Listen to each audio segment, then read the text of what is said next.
let's meet the panel. Here is your wonderful, glamorous, gorgeous panel. We're going to find out what you think about the Icelandic selection. We had 5 songs in last night's final, 2 in the super final. Here are the Icelandic losers, everybody. Let's play that.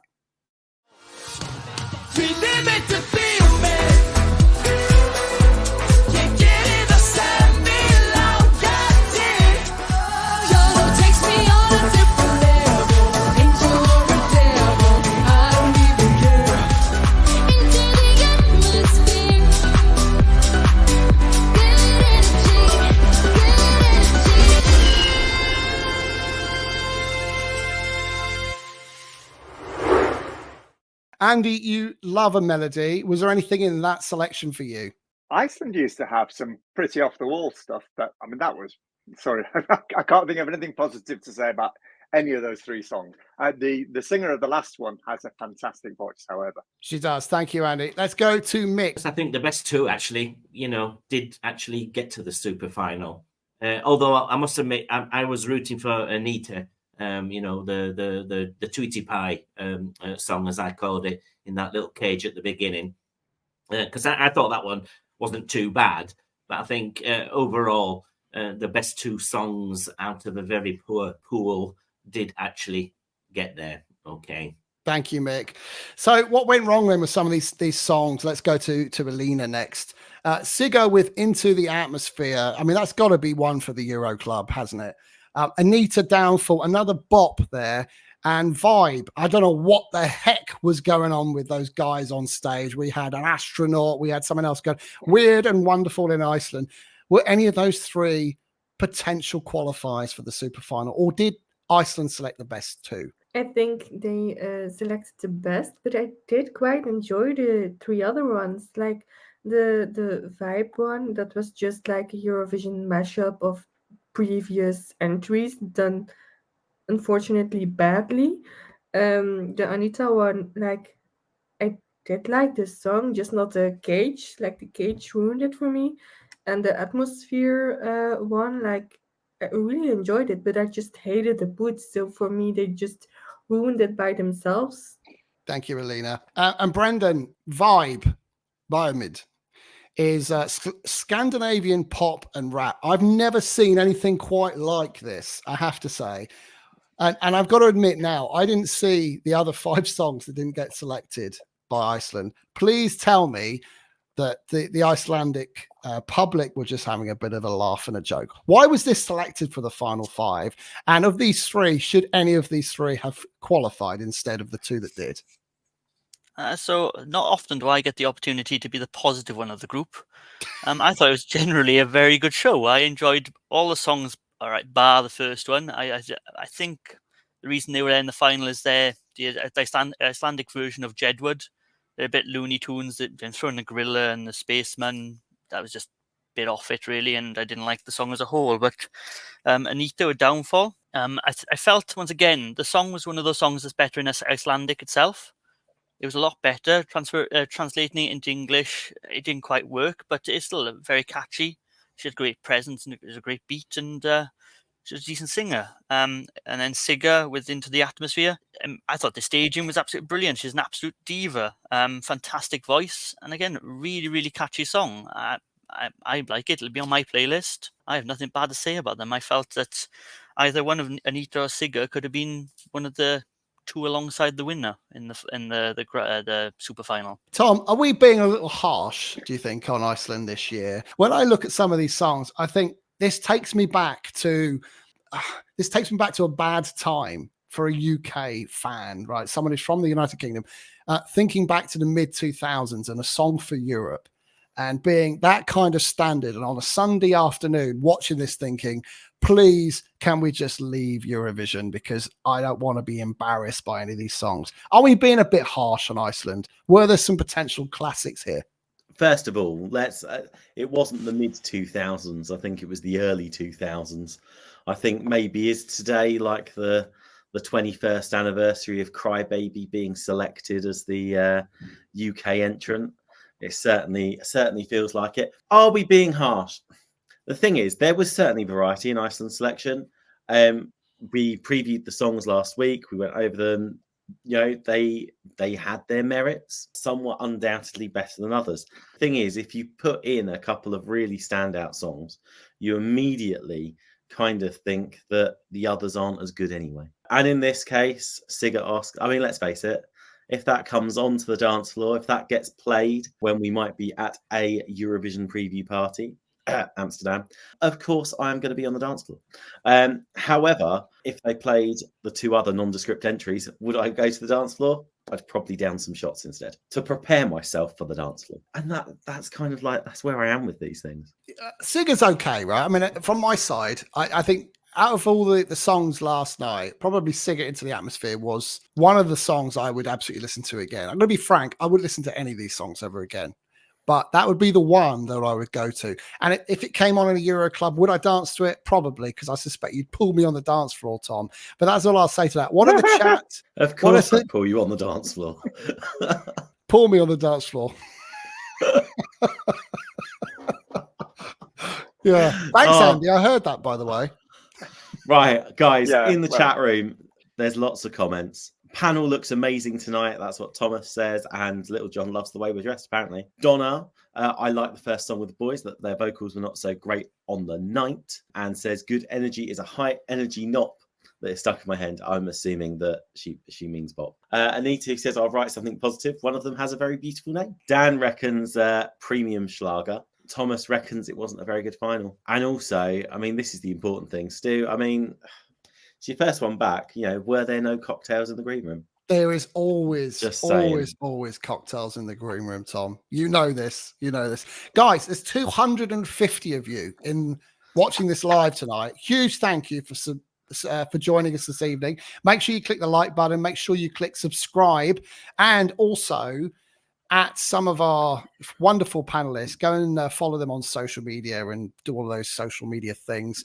And most importantly, do send your comments through. We'll read them out on screen. So they were the 3 songs of the 5 that didn't make it. And by the way, just a note on what somebody said there. I do think translating a song from Icelandic to English just for the final makes 0 sense, because you are effectively hearing a different song.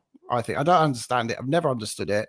I think it makes a massive difference to how the songs come across. But there we go. That's what Iceland do. So we kind of just got to get used to it. It's their show at the end of the day. Final 2 songs, as predicted by everyone related to betting sites. Right, Hera Björk was Scared of Heights, and the slightly controversial Basha Murad with Wild West. Let's take a little look at those songs and also find out who won.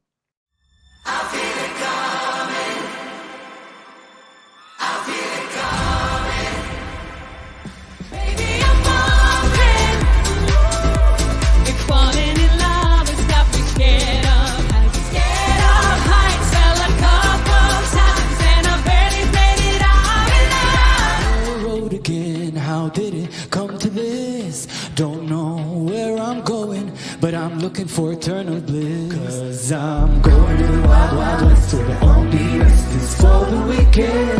Or even if you do your best. 'Cause I'm going to the wild, wild west, where the only rest is for the wicked. Or even if you do your best. Scared of Heights, Hera Björk! Wild West med Basha!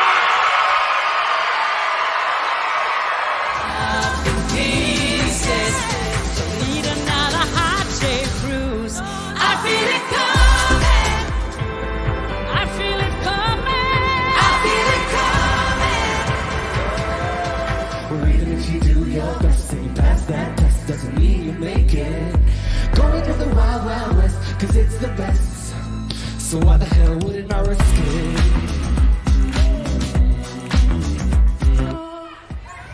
Scared of Heights, Hera!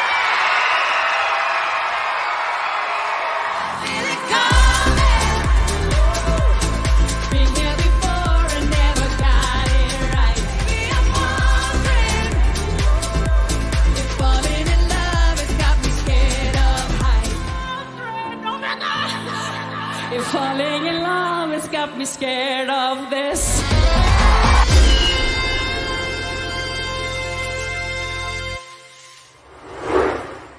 There you have it. So Hera Björk won Söngvakeppnin last night. Huge commiserations to Besa, who was actually the favourite going into the show. And also, I mean, for those who are interested in betting odds, Iceland at that moment in time were 5th favourite to win Eurovision, and there was a lot of thoughts around he'd be the reason that the betting was so high.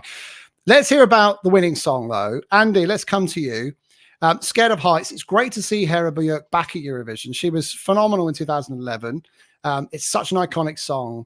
Je ne sais quoi. This is a very different type of song. For me, it's a bit more Schlager. You may disagree with that. What is your thoughts? Oh, I do disagree with that. That's not Schlager. That's cod gospel. Hera is a fantastic performer. She's got a wonderful voice.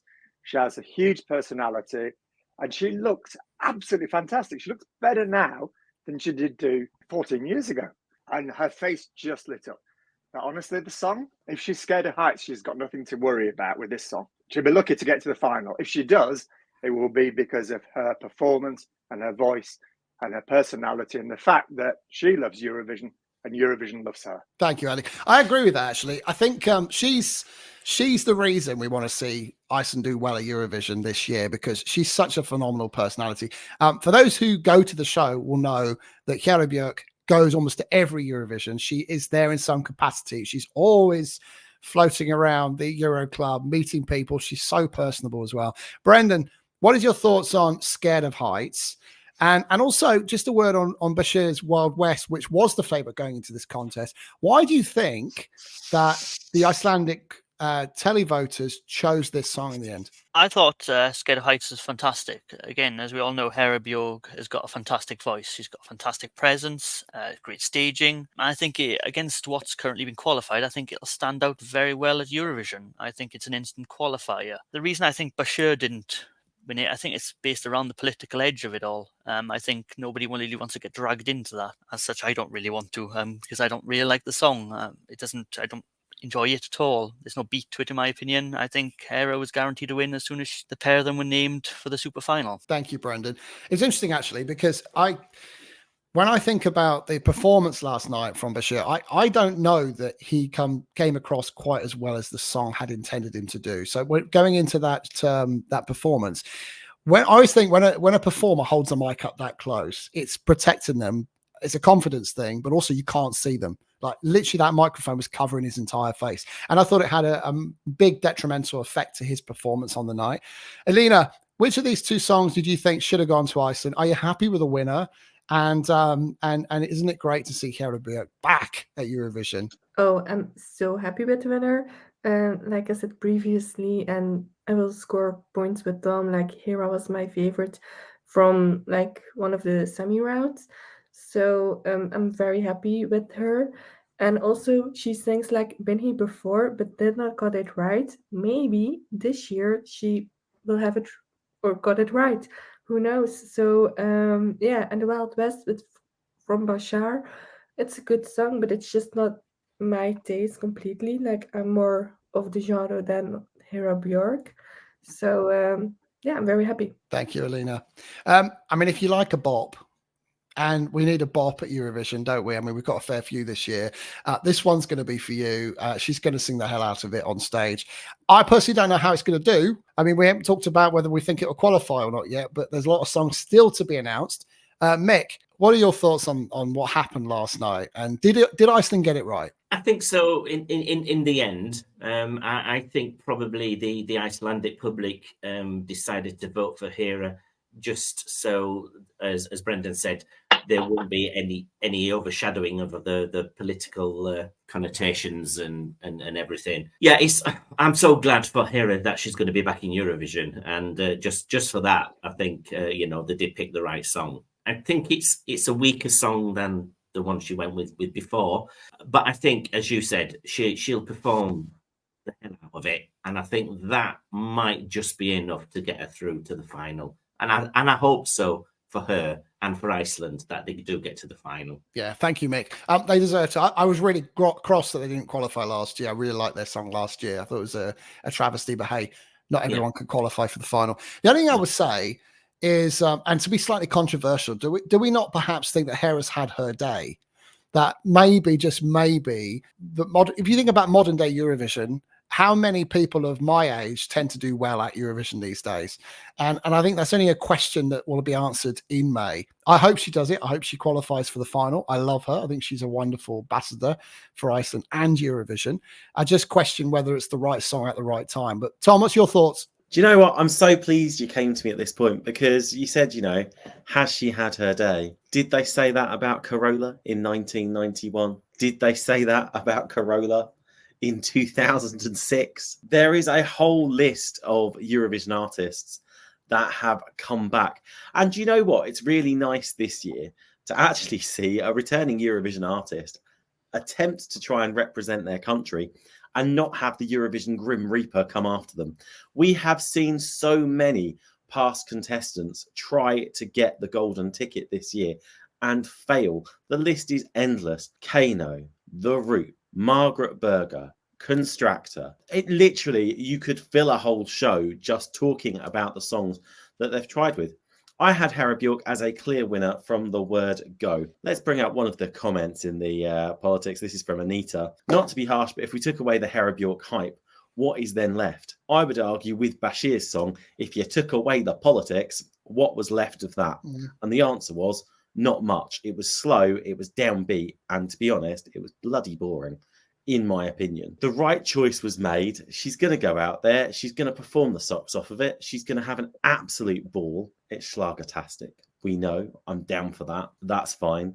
I shall be there kind of like just absolutely loving every moment of it. And do you know what? It's really nice to see some old-fashioned kind of Schlager this year, because let's face it, there's enough batshit crazy ones out there already anyway. Does Iceland stand a chance to qualify this year, given they're in a tough old semi-final? They're in semi-final 1, just to remind our viewers. I'm going to go to my panel now and ask for a bit of a prediction based on what you witnessed last night. Can Iceland qualify? Let's go to Mr. Brook first. Lithuania last year did very well with a similar style of song. The thing I most dislike about that performance was the fact there was this massive choir in the background, which we overplayed the song. She had 4 backing singers, and they would have been perfect. So if she scales it down, I think she'll do better.